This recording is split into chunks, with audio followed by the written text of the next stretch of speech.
All right, thank you. Welcome everyone to this afternoon session. It's 120 days of cyber assessments. My name is Jamie Brown. I'm Director of Global Government Relations at CA Technologies. And in this session this afternoon, we're going to be focusing on the Cybersecurity Executive Order that was signed by President Trump last May, strengthening the cybersecurity of federal networks and critical infrastructure.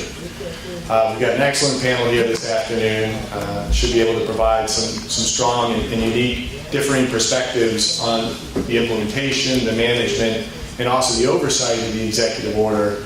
And I'll go ahead and introduce them now. So first, all the way down to my right, we have General Greg Tuhill, who serves as president of Sixtera Federal Group and is the former federal chief information security officer. We have Mark Neidinger, the director of federal network resilience at the Department of Homeland Security in the Office of Cybersecurity and Communications. Jen Combs, the managing director of Accenture Federal Services. Rod Turk, the acting chief information officer for the Department of Commerce. And Kirsten Duncan, who is the staff director at the House Homeland Subcommittee on Cybersecurity and Infrastructure Protection. So welcome all, thank you for being here. The executive order consists of three primary parts, and that is cybersecurity of federal networks, cybersecurity of critical infrastructure, and cybersecurity of the nation. For this panel and discussion today, we're really going to be focusing primarily on the first two parts of that. And I think starting with protection or cybersecurity of federal security, federal cybersecurity. Under the order, federal agencies are tasked. They have to use now the framework for improving critical infrastructure cybersecurity. A lot of folks know that more commonly as the NIST Cybersecurity Framework. That is a new requirement for agencies. In addition to that, they also have to provide risk assessments. They've already submitted these to DHS and OMB that highlight their current risk environments and also highlight areas where they're taking steps to mitigate risks, as well as some of the areas where they have chosen to accept risk given their priorities and funding and resources. So I think I'll start, General Tuhill, if I could ask, in your former role as federal CISO, you were looking at the cybersecurity activities across the federal government. What do you see as some of the objectives for the federal government in improving agency cybersecurity? And in addition to that, what do you think the current administration will be looking for as they're reviewing some of the assessments that are coming in associated with the executive order? Well, there's a lot of answers I could give on that, all of those questions. But as we take a look at the landscape, first of all, good on the new administration to have the executive order in place to go put that together, that construct, and doing the risk assessments in the Cybersecurity Framework. As a matter of fact, that on January 18th, I think it was, at our Chief Information Security Officer Council meeting, we unanimously voted as a council that we wanted to do risk assessments using the framework as the guide, to basically baseline department and agency risk. And when I was in the role, one of the first questions I asked is, I said, how many of the CFO Act agencies, for example, are actually doing risk assessments, formal risk assessments? And 2 hands out of the 24 went up. So I'm really bullish on where we're going with the executive order. I think it's a continuation of the track that we were on to implement this. But as I take a look at the opportunities that are out there, I think a lot of it's predicated on a couple of key decisions that the new administration needs to take a look at. And I think a partnership person with the legislative branch is in order for this as well, because right now everybody's doing their own thing. Every department and agency is tasked to run their own networks and to run their own stuff. And frankly, if we were going to clean sheet how we were doing IT and cybersecurity in the federal government, we wouldn't do it that way.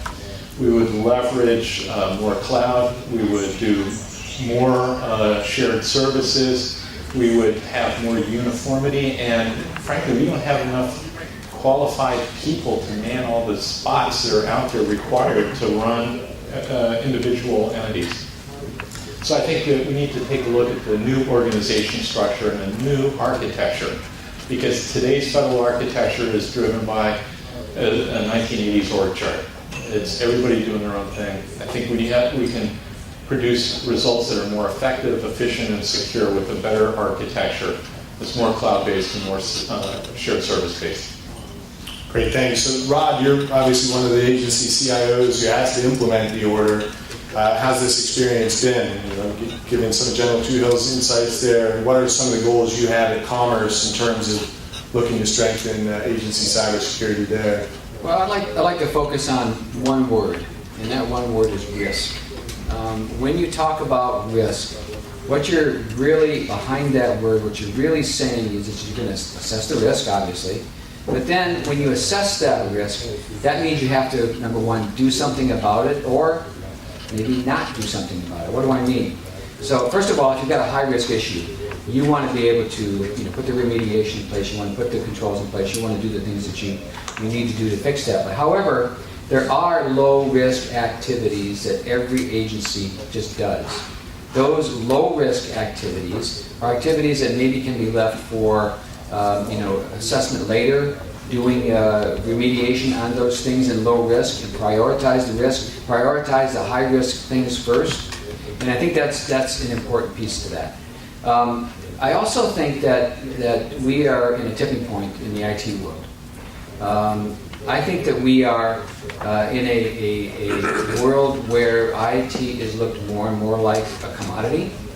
We turn on the water in the faucet in the morning, the water comes on, you put your plug into the electrical outlet, and electricity flows. When people come into my offices and they turn on their machine and they expect their email to work. It's just something that's expected. In addition to that, I think we're also going to see a lot of outsourcing. We're going to outsource and collapse in a collaborative way, collapse like kinds of services into more of an enterprise fashion so that you can manage those things more efficiently at a lower cost. One of the things that we did at the Department of Commerce with the risk management framework that NIST, by the way, NIST is part of Commerce, so it's kind of like drinking your own champagne, if you will. But what we did was we took the risk management framework and layered across a matrix. We put each one of the 14 different bureaus that we have in the department. And I went to each CIO and I said, listen, I want you to fill this out, and I want you to tell me which of these areas, what have you done, what tools do you have, what policies do you have, what procedures do you have in place to perform this activity, identify, protect, detect, respond, recover. And it was eye-opening because we saw threads across different agencies, things that they were doing similar. We saw some of the bureaus had very mature and deep policies that we could leverage across the enterprise. We saw opportunities for collaboration and strategic sourcing in some cases, and collapsing to Unity in other cases, functionalities across the different bureaus. It was an eye-opening experience, and it was very, very productive. All of this was towards defining what those risks are and then mitigating those risks and reducing the risk for the department. One of the other things that we did, and I'm talking about HVAs, high-value assets, is at the beginning of the high-value asset discussion, we brought our CIOs together, set up a working group team, and assessed all of our high-value assets. And we had a list, one from about 72 different systems that we had, in order from top to bottom, which ones were the most important. It was based upon that assessment that we then went down each and every one of those top 10 at first to define how we could best harden those systems and those assets. Because frankly, as I mentioned, when you're talking about risk, you're talking behind that the assessment of the risk and what's most important to the enterprise. And you want to make sure that you get those crown jewels protected and put in the keep of the castle so that they don't get exfiltrated. So those are some of the things that we did. That's great, thank you.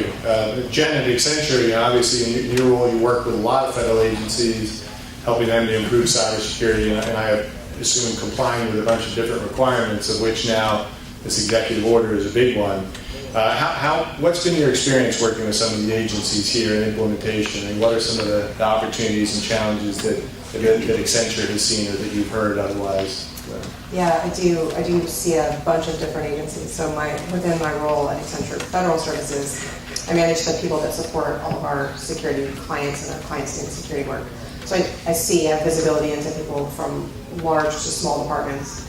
And one of the experiences we saw pretty uniformly, not just for this executive order, but even before that, is there's a little bit of a disconnect in many departments of the scope that's been asked of the security leaders and the security executives in terms of being responsible for the whole department, the whole enterprise, all of the bureaus, all of the agencies, all of the contracted IT systems. And then the disparity between that and the actual visibility they have to the data. So they have the scope that's across their whole department, but they don't always have the ability to find out all of their assets and list them out and mark them together. Sometimes they can't even see them, which is kind of a problem when you're trying to make an informed risk decision. We're not talking about commerce. Explicitly not.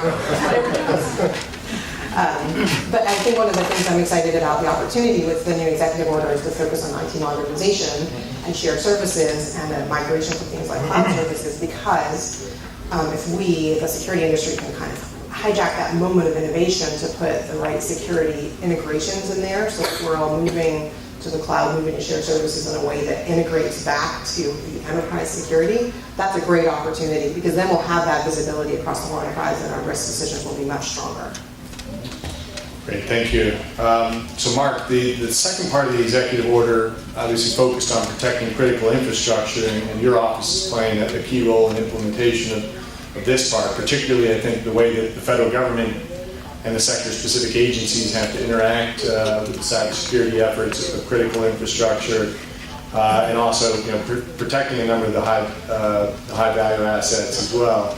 What are some of the approaches DHS is taking along these lines to help implement that? Okay. Here are three key phrases in the last conversations: high value assets, cyber risk, and also shared services, right? And all three of them are key in regards to the executive order. So to your question, if we take a look at a focused area of critical infrastructure and high value assets, that effort actually had begun during the CNAP activity under Tony Scott, Cybersecurity National Action Plan. At that time, that's when basically the perspective started focusing on, we need to take a look at, to Gerard's terms, the crown jewels. How are we protecting those high value assets? How are we protecting the critical infrastructure? So from a DHS perspective, working with OMB, we actually provide assessments of the high value assets. Starting in FY16, we're actually just wrapped up FY17 high value asset assessments. Looking at FY18, we have 30 that's been identified. And basically these are high value assets that are identified by OMB and the White House as to, okay, these are the ones that DHS should be focusing attention on. That list is derived from the agencies in regards to identification of the high value assets.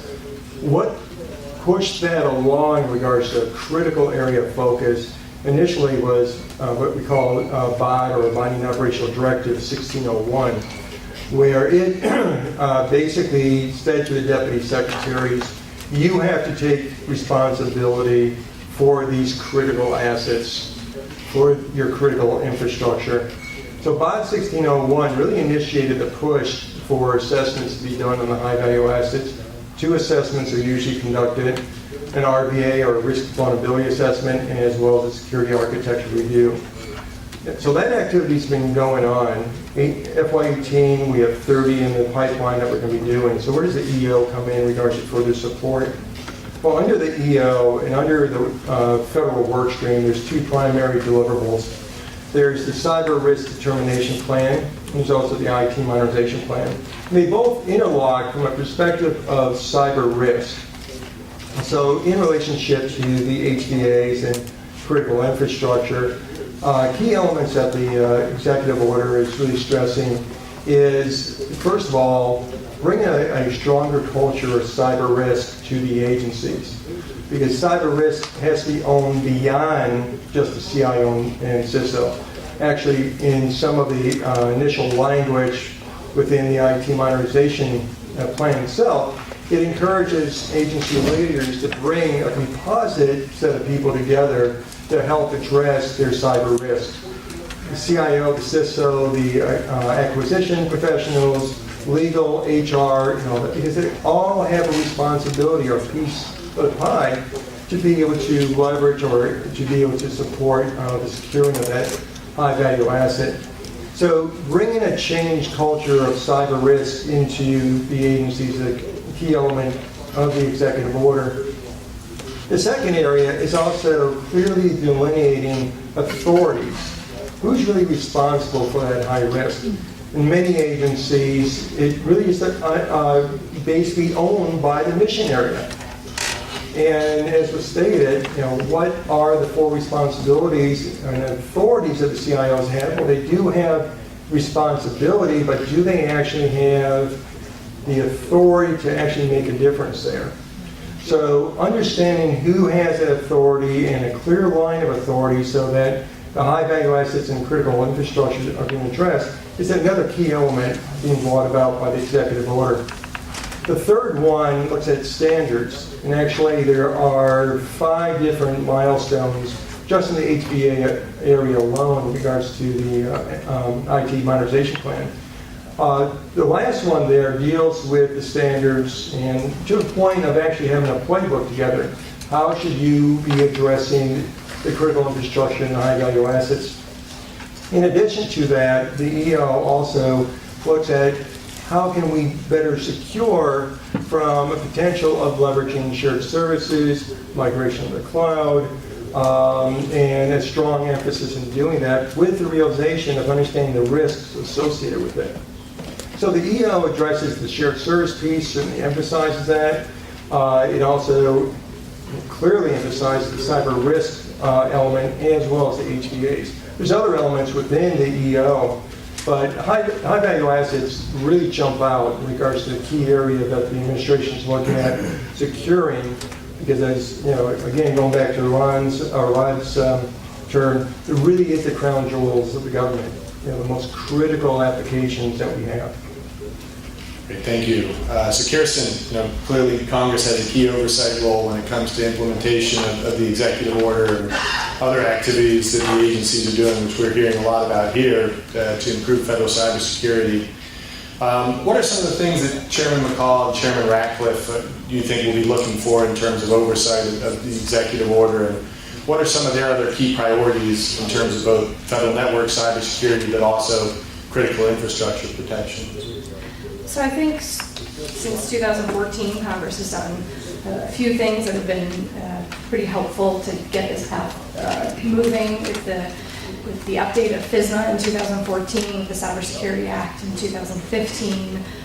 Chairman McCall and Chairman Ratcliffe, we moved a bill out of committee in June or July of this year that would sort of shift the NPPD at DHS into a standalone organization within DHS, to be known as the Cybersecurity and Infrastructure Security Agency. Make sure that people understand DHS's cybersecurity mission space that is so important, and what we're talking about here, the role that they play not only as outlined in the EO, but outlined in FISMA, outlined in the Cybersecurity Act, is to really provide assistance and support to these agencies as they're thinking about cybersecurity risk, high-value assets. And I think, from my perspective, that both chairmen will be looking at continued oversight of all the legislation that's gone forward so far, engagement in things like CDM, understanding what's happening there, and the next iterations of NCPS as that moves forward. I think all of this will be important to us as we move forward. Great, thank you. So I have a few questions I was going to start with, but also want to invite the audience here that if you have some questions that you're thinking about, please feel free to use the application that we have, which is at pigeonhole.at with the passcode CA Gov Summit 17. Please feel free to submit any questions. In addition, I'll open it up to the audience too. If you'd rather ask your question in person, that'd be fine. But first, I've obviously heard discussions here a little bit about FISMA. Also heard Rod talked about aligning the 14 different parts of commerce against the 5 functions of the NIST framework. And I'm curious, sort of the interplay there. I know that the NIST Cybersecurity Framework, it references the NIST 853 standard a lot. But we've heard from some of our customers and elsewhere anecdotally, there's a little confusion around what does it mean as a federal agency that we now need to use the NIST Cybersecurity Framework. I thought we had to follow these rules of FISMA. To what extent are these complementary? Do you see are there challenges? And maybe Rod, I'll start with you, but certainly open this up to anyone. Well, I think they're definitely complementary. The cybersecurity risk management framework reminds me a lot of a life cycle. Of how you're going to actually think about cybersecurity, how you're going to put your cybersecurity program into place. And so that's kind of how we approached it at the Department of Commerce. And again, it was the foundation for us to identify shared services opportunities, to collapse into Unity different pieces of our process. In fact, we have a very mature, as Accenture knows, a very mature shared services organization. And, we kicked this off many months before that the executive order came out to kind of just get an idea of where the framework is and how it applies to the department. It's interesting. I've had people ask me, I guess when NIST is part of your portfolio, you get interesting questions. And one of the questions is, what would you do with 853? Which controls would you tailor out? Which controls would you get rid of? People complain about the size of 853 and the number of controls and the big, thick binders that it tends to spawn. And my response to that was, well, I think I'd add more controls. Now, that's counterintuitive to a lot of people, but hear me out. The idea is that 853 is tailorable based upon the functionality of the system you're dealing with and the risk, right? Low, moderate, and high. You add as many controls as you possibly can, and you ask the authorizing official and the systems owner to tailor that cybersecurity framework for that particular functionality, that particular system, and the needs of that system. So you don't just leave it in a static format. You just don't take 853, let's say at a moderate level, and just apply all of those controls to all of your systems and say you're done. What I'm saying is let's have a thought process up front that says, here's this system. It's a high-risk system. I need more controls, and it has functionality in these areas. It has this kind of an architecture. Therefore, I'm going to apply these controls, and I'm going to add these. In some places, they call that an overlay. But my point is that you want to have as all-encompassing cybersecurity framework for the high-value assets as you possibly can. Add more controls to 53. And then make it the responsibility of the AO and the systems owners to tailor that process to a point where it fits perfectly with what that system is. So I love 853. I think it has areas that it can improve. But adding more controls, I want to put this on the shoulders of the authorizing official and the systems owners to craft a program and a risk-based program for their particular system and tailor it to what their needs are. Anyone else? Greg, sorry. Yeah. You want to go first? No, go ahead. Okay, thanks. Well, from my perspective, I'm with you, Rod. Cybersecurity is a risk issue. It's not just technology. It's really a combination of people, process, and technology. And if we were just chasing technology, we'd keep on chasing and never catch it. The framework itself, just by definition, a framework is a methodology of solving and looking at and analyzing problems. So from that construct, I think the framework is a terrific construct that we all should be taking a look at and managing our risk, not only in the office, but at home as well. Can you, in fact, identify what you have and what's at risk based upon the current threat environment? Do you have the ability to protect against the threats that are out there? And based on the vulnerabilities that you've already identified in the first step. Do you have the ability to detect when somebody is attacking you, or you yourself are operating out of regular norms? How do you respond to that? You know, you have to have the ability to respond appropriately based on your risk posture and the inputs that you're seeing. And then you have to be able to recover, building in resiliency. Seems like a pretty good risk framework for life in general, let alone cybersecurity. Where I think we've kind of screwed things up a bit is many people are looking at the framework as not a methodology for making decisions and assessments and the like, but rather it's just another checklist to fall through. And then they look at the 92 subordinate areas in that framework construct, and they say, oh, I've got to implement every one of these 92 separate components. Well, that's crummy. That's not the way you're supposed to do it. You're supposed to consider them, but not necessarily implement all of them, because everybody's risk is different, everybody's architecture is different. You got to take a look at it from a risk perspective. So I think we need to really change some of our mindsets regarding the framework to really use it as a methodology to help us make decisions as opposed to just a checklist. Over to you, Mark. Yeah, your question was in relationship to FISMA and the current legislation and association to the EO, if they're complementary. I would say that if we do not have the FISMA 2014 legislation and the Cybersecurity Act 2015, the EO would be more difficult to implement.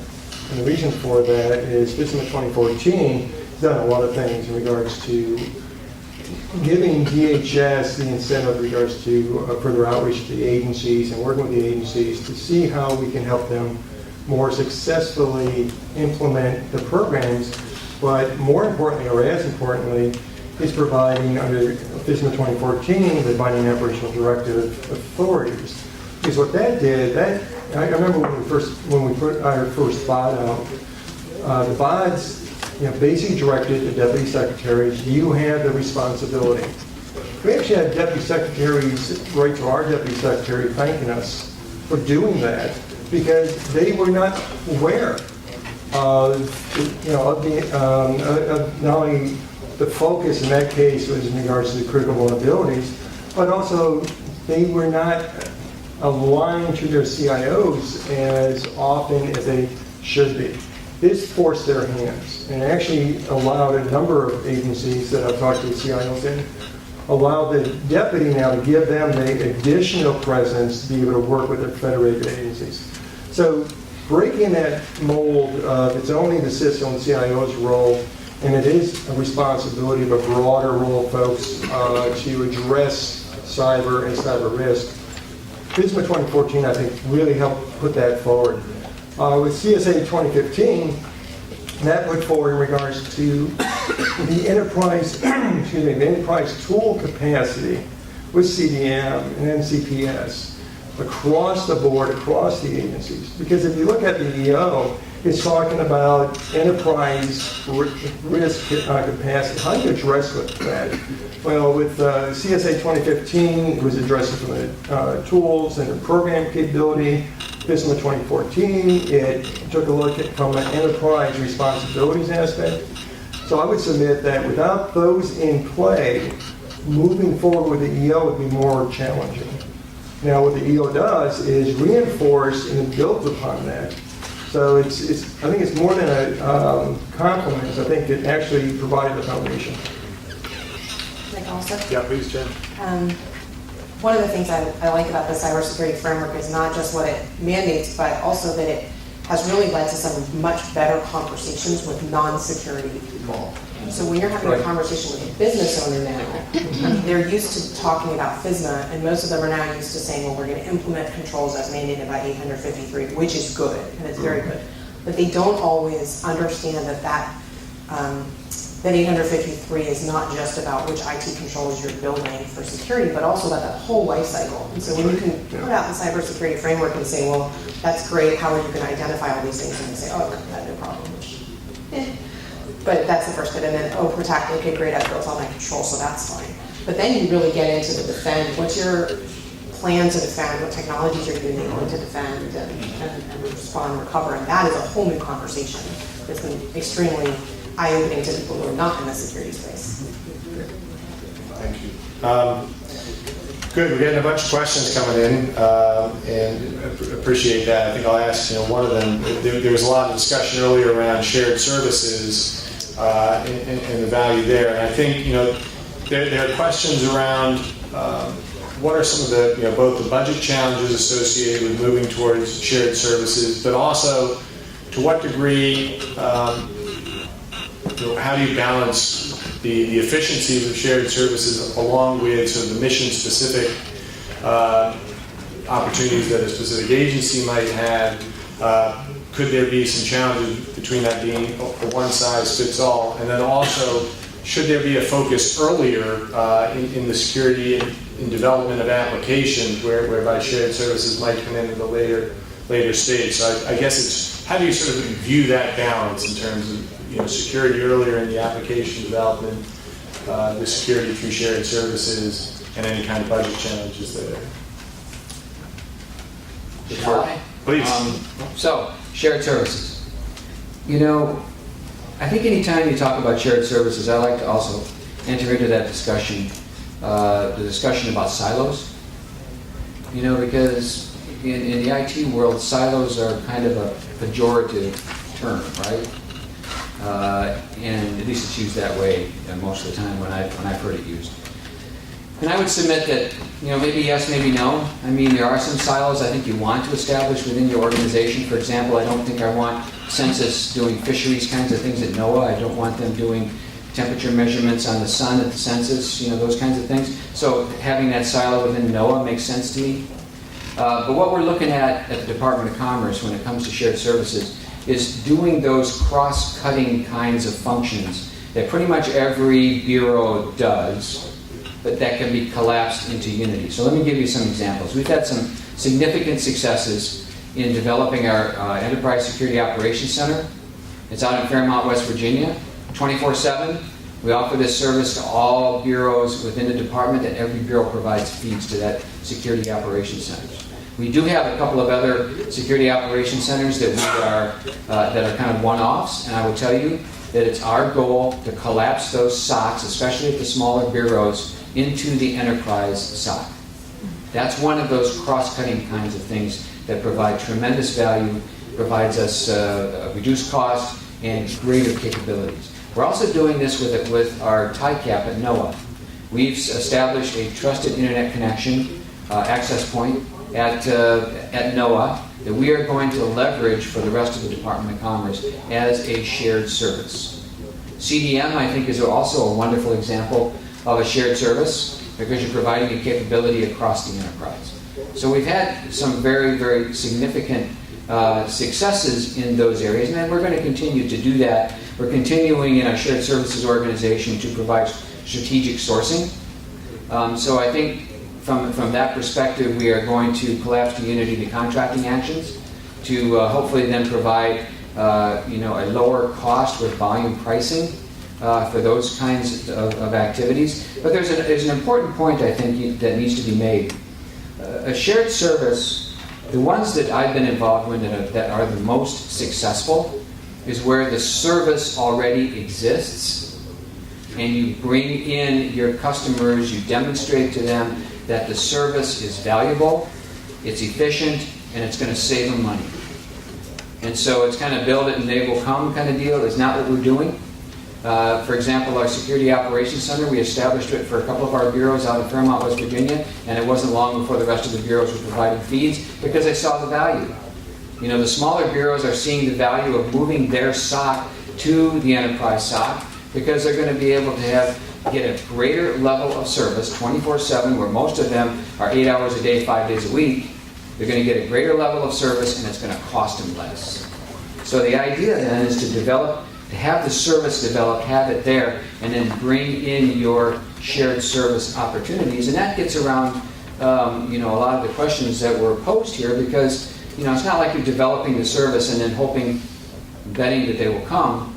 The service is already there, and it's already demonstrating value. When that happens, they will flock to your service. And that's where we've had our biggest successes, specifically in the cybersecurity realm when it comes to shared services. I guess, going to your question in regards to where do you consider cyber, right? You need to consider it upfront with regards to that. And the other element of that is that there's a big push, and obviously the executive order encourages this, the migration of those legacy systems to the cloud. We need to also consider, given that migration path, to include how we're securing that. What are our contract requirements for it?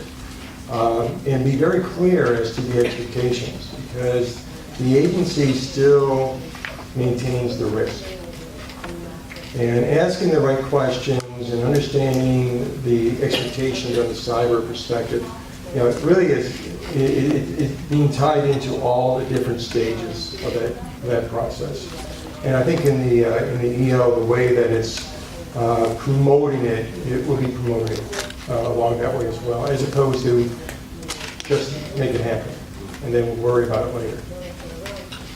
So I have a question here that's gotten a few different votes. It says, how would you rate the progress made by the current administration and OMB directives regarding risk management, and whether or not is that are the agencies sort of looking at risk management better? Are the directives helpful in that regard? Anyone want to tackle that one in terms of? I'll talk around it. So basically, all the agencies. Let's hear what you have to say. We haven't heard much from you. Oh, okay. Go for it. How's Congress looking at it? So we're going to continue oversight over all the bills that we've already signed into law. I believe, I think in my opinion, that's a good way for us to start, and we'll continue our conversations with DHS. The subcommittee I work for has jurisdiction over MPPD, and so we'll continue following their work on CDM and NCPS.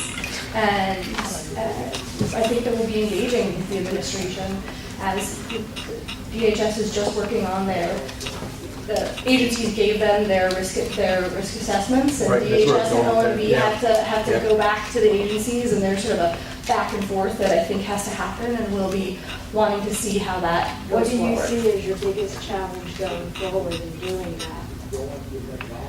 I think just keeping an eye, for us engaging with, it's not even I don't want to call it a challenge. I think continued engagement with DHS and continued engagement with the administration overall will be our goal going forward.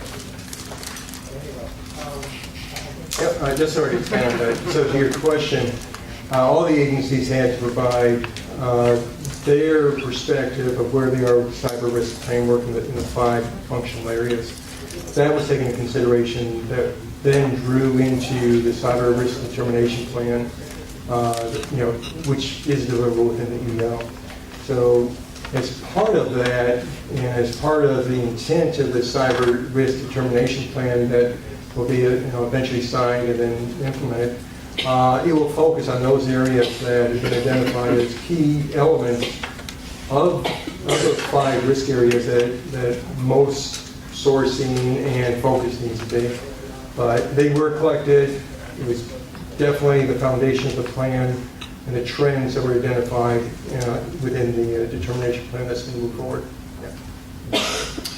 Okay, take one more question from the audience here, another one that got a few different votes. It says, the age of the current IT infrastructure brings in much deeper risk, but so does the age of applications. What kind of standards and regulations can be made to enforce a refresh, I assume, of the applications while building security into them?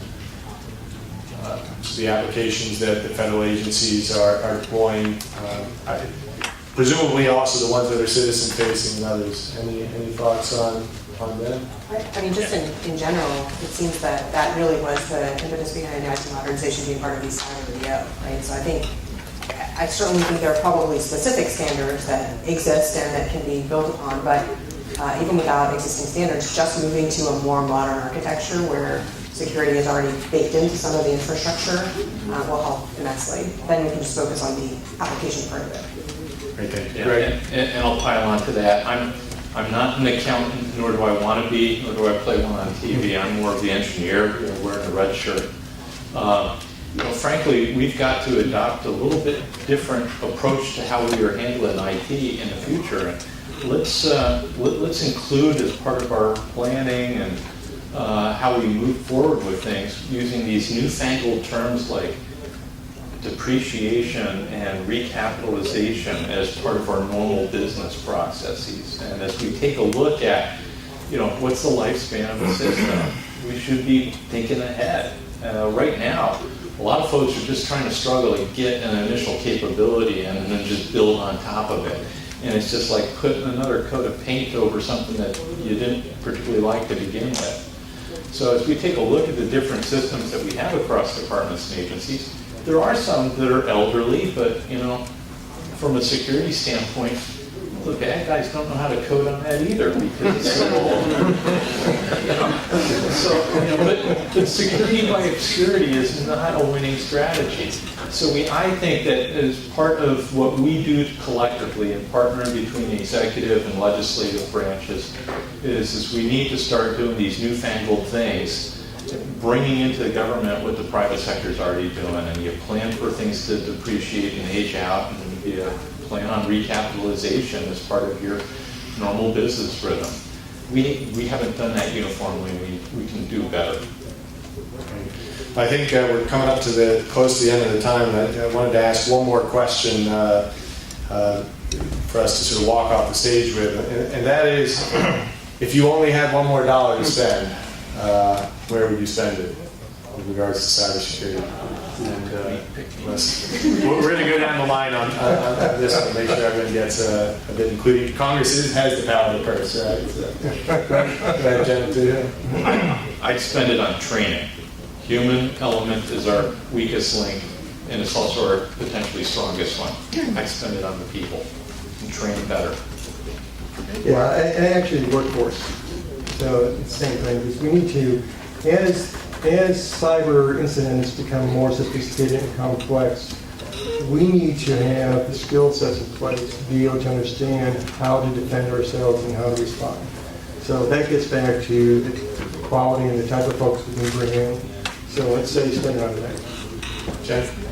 I've been reading a study we just produced about the value gap between which technologies we spend the most on and which technologies are the most effective in your security. And so the top three, which were interesting to me, so advanced analytics, which I'm assuming everybody has, advanced identity management, which we should have, or CDM will fix that for us, and then the third was AI, so I would think AI. So you stole my question. I spent a lot of time in logistics in the Navy, and that same exact question was posed in terms of what is the additional value of $1 more of logistics on a Navy ship. Same thing applies here. I think what I would do is I would spend that last dollar on culture. And why would I say that? I'm looking at a 360-degree culture focus right from the top to the bottom, right to the left on cybersecurity. So that when you develop that system, it's in the systems development lifecycle. It's engineered into the system. When the individual comes to the desktop in the morning and they put their fingers on the keyboard, the first thing they think about, tattooed on their forehead, backwards probably as they're looking in the mirror, is cybersecurity. Because quite frankly, if you don't have that culture, that cybersecurity culture, you're going to miss a lot of different things. It's something that you've got to think about 24/7, 366 on leap year, all of that, because it's critical. It's critical. One person in my environment can ruin my day, right? All I got to do is click on that bad boy, and I'm done for the day. It's going to eat my lunch. So cybersecurity culture for everybody, having that focus, I think. I think that's a tough question to pose to someone who works for an authorizer and not an appropriator, but I'll take a stab at it anyway. I think that the first two answers on workforce were definitely of interest to me in my role. We've held a few hearings on this. I think making sure that there is a skill set available both in the federal government, in looking at DHS's role and at the agency roles. I mean, I'm thinking as they work to implement CDM and eventually will have to take over tools themselves. making sure that there are folks in place to be able to run and manage so that these systems don't just disappear in the middle of the night, that all the work that's been put into them. Workforce is so important to that. And then I also think tools and working with the private sector, because that is where these advancements are being made. So public-private partnerships are essential, and working on items that I've already brought up, but CDM and NCPS, and seeing those be actually implemented and integrated throughout the federal government is all important pieces. Great, well, thank you. If everyone could please join me in giving a round of applause.